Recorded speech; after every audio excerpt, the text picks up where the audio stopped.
मैं Sushil Prem Valmiki, chairman and founder of all Pakistan Valmiki league Valmiki community से हैदराबाद शहर में एज ए लॉ प्रैक्टिशनर अपनी खिदमत सर अंजाम दे रहा हूँ। आज का हमारा टॉपिक है दलित कौन है।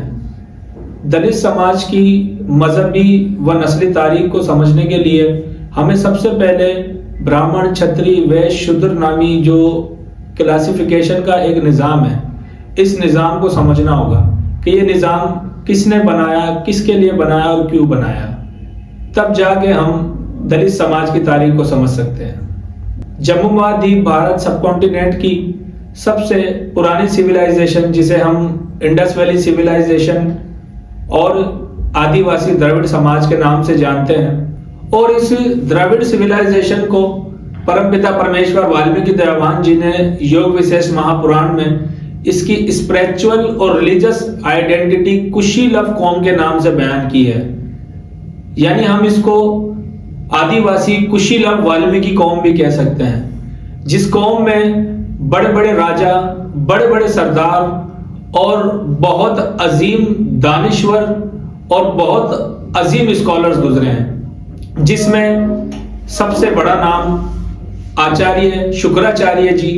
महामुनि शंभूक जी, महामुनि मतंग जी, महामुनि भरद्वाज जी और बहुत बड़े स्कॉलर्स हुए हैं, जिन्होंने परमपिता परमेश्वर वाल्मीकि दयावान जी के धर्म, आदि धर्म को इस दुनिया में फैलाया है। और इस कौम के सरदारों की, राजाओं की बात की जाए तो सर फहरिस्त नाम आता है महाराजा शंखचूड़ जी, जिन्होंने इस पूरे एशिया पर राज किया है, जिन्होंने इस पूरे खत्ते पर जो है अपना साम्राज्य कायम किया था। उसके बाद बात की जाए राजा हिरण्ययश, राजा हिरण्यकश्यप, राजा बाली जी और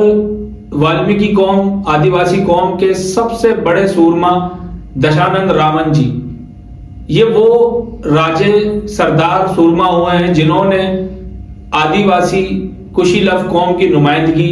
इस पूरी दुनिया में की है। ये बात अलहदा है कि आर्यों की बात ना मानने पर इन अजीम हस्तियों को आर्यों ने राक्षस करार दिया था, जिसका हवाला हमें डॉक्टर रोमिला थापर की किताबों में मिलता है। और आचार्य चतुरसेन जी की किताब है व्याम रक्षामा, उसमें भी हमें इसका हवाला मिलता है इन अजीम लीडरान, इन अजीम स्कॉलर्स का। इससे ये बात वाज़ेह होती है कि दुनिया में दलित कहलाए जाने वाली ये कौम अपनी एक खास मजहबी व नस्ली शनाख्त रखती है, जो परमपिता परमेश्वर वाल्मीकि दयावान जी से जुड़ती है। इसी वजह से ये कौम आज इस दुनिया में वाल्मीकि कौम के नाम से पहचानी जाती है, जिसका मजहबी प्लेटफॉर्म आदि धर्म के नाम से इस दुनिया में मुतारिफ है। अगर इस कौम के जंगजुओं की बात की जाए, मैदान जंग में अगर इस कौम का हिस्सा देखा जाए तो इस कौम ने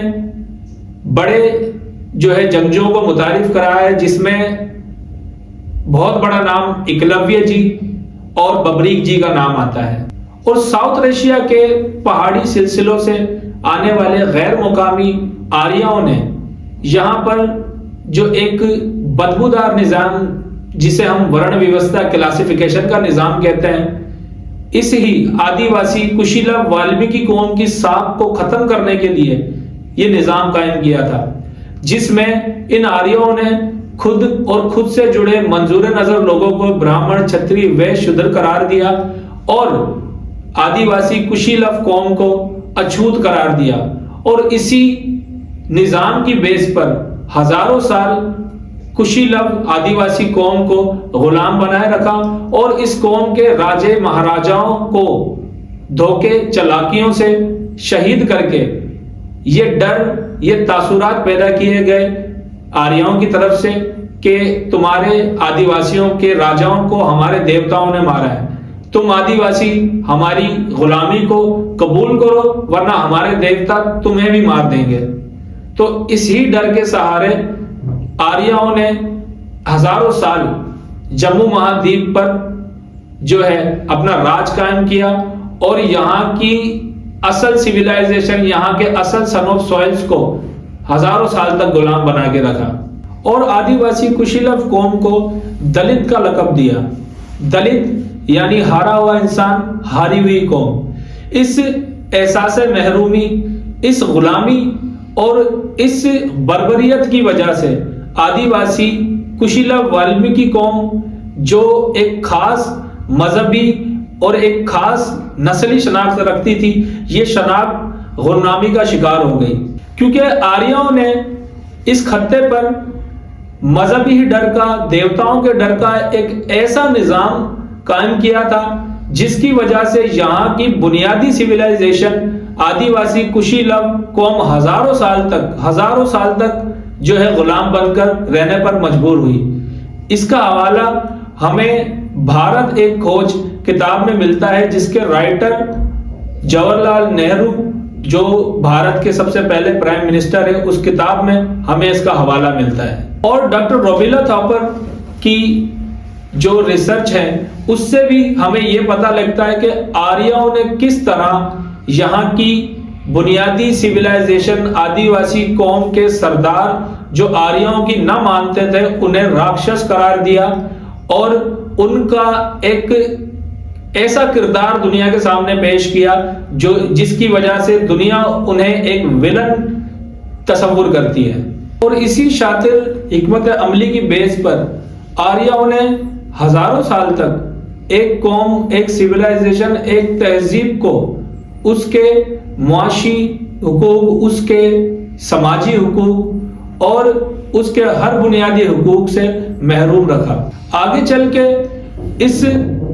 डिस्क्रिमिनेशन के बदबूदार निजाम को बाबा साहेब भीमराव अंबेडकर जी ने चैलेंज किया और अपनी तालीमी सलाहियतों के जरिए आदिवासी वाल्मीकि कौम के अंदर एक ऐसा जुनून पैदा किया कि वो अपने हुकूक के लिए, अपने राइट्स के लिए खड़ी हो सके और तालीमी मैदान में, सियासी मैदान में, समाजी मैदान में तरक्की की राह पर गामजन हो सके। क्योंकि बाबा साहेब भीमराव अंबेडकर ही दुनिया में आदिवासी वाल्मीकि कौम के वो वाहिद लीडर हैं जिन्होंने एक हजारों सालों की जो गुलामी, हजारों सालों की एहसास महरूमियों को दूर किया और इस दुनिया को दिखाया कि हम भी इस दुनिया के अंदर एक शनाख्त और इस दुनिया में एक हिस्सा रखते हैं। और अगर हम अपने मुमलिकत खुदादाद पाकिस्तान की तारीख को देखें तो आदिवासी वाल्मीकि कौम के बुजुर्गान का किरदार पाकिस्तान की बुनियादों में आपको नजर आएगा, जिसमें चंदर मौला वाल्मीकि जी का नाम सरे फहरिस्त आता है, जिन्होंने हैदराबाद सिंध में सरकारी सतह का सबसे पहला कौमी परचम, पाकिस्तान का सबसे पहला सरकारी सतह का कौमी परचम हैदराबाद में टावर मार्केट पर बुलंद किया था, जिसे हम नवल राय मार्केट के नाम से जानते हैं। और दूसरा नाम चंदगीलाल वाल्मीकि जी, जिन्होंने म्युनिसिपल कॉरपोरेशन में मजदूरों के हुकूक और वाल्मीकि कौम की नुमाइंदगी की। और इसी के साथ साथ एक और बहुत मशहूर नाम एडवोकेट जे विष्णु साहब, जिन्होंने पाकिस्तान की तरफ से अक़वामी मुत्तहिदा में बराए सफ़ीर इंसानी हुकूक वाल्मीकि कौम की तरफ से नुमाइंदगी की। पर आज जब हम आदिवासी वाल्मीकि कौम के मौजूदा हालात देखते हैं तो हमें ऐसा लगता है कि हमें सिर्फ और सिर्फ हमारी कौम को एक खाक रूबी के काम तक महदूद कर दिया गया है, सैनिटेशन के, सफाई के काम तक महदूद कर दिया गया है। जब हम ये देखते हैं तो हमें बहुत अफसोस होता है, बहुत दुख होता है कि हमारे इन बुजुर्गान ने पाकिस्तान के लिए जो जद्दोजहद की है, वो जद्दोजहद हमें नज़रअंदाज होती हुई नज़र आती है। और जब हम पॉलिटिकल डिस्क्रिमिनेशन देखते हैं कि पाकिस्तान के किसी भी ऐवान में आज तक कोई आदिवासी वाल्मीकि कौम का सोशल वर्कर, पॉलिटिकल वर्कर ऐवान में कभी हिस्सा नहीं बना और अपने लोगों की नुमाइंदगी नहीं कर सका, अपने लोगों की हुकूक की आवाज़ को बुलंद नहीं कर सका, तो हमें बहुत अफसोस होता है। और अपने जिन बुजुर्गान का मैंने हवाला दिया, उन बुजुर्गान की मेहनत रायगा होती हुई हमें नज़र आती है। और वाल्मीकि कौम के मौजूदा हालात के सामने अगर हम अपने प्यारे वतन मुमलिकत खुदादाद पाकिस्तान की सुनहरी तारीख को रखें तो हमें ये देखने को मिलता है, पढ़ने को मिलता है कि इसी वाल्मीकि कौम से ताल्लुक रखने वाले डॉक्टर जोगेंद्र नाथ मंडल जी पाकिस्तान के सबसे पहले लॉ मिनिस्टर थे और कॉन्स्टिट्यूशनल असेंबली के चेयरमैन जो है मुकर्रर हुए थे। तो हमें इससे ये पता लगता है कि हमारे अजीम लीडर कायद आज़म मोहम्मद अली जिन्ना साहब का एक बहुत अजीम मकसद था पाकिस्तान की बुनियाद रखने का, पाकिस्तान को बनाने का। तो मैं यही रिक्वेस्ट करता हूं कि जो मकसद हमारे अजीम लीडर कायद आज़म मोहम्मद अली जिन्ना साहब का था कि तमाम मजलूम तबकात इस पाकिस्तान में आज़ादी से, मोहब्बत से, प्यार से, सुकून से और